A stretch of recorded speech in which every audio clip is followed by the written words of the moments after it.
shou, prize, shou, calligraphy. You don't need to pronounce ou. You can say o. Please watch this video. So the difference between these two words is on the length of the last vowel.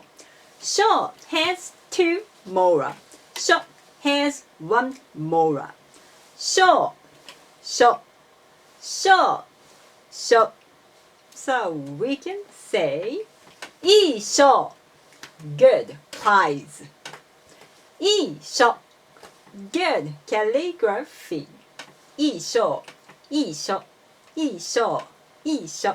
お母さん書道のコンテストでいい賞もらったよ。あら、ちょっと見せて。あ、いい賞だわ。Don't worry about it too much. This is just an example for the Japanese pronunciation. Good luck with your studies. 頑張ってください。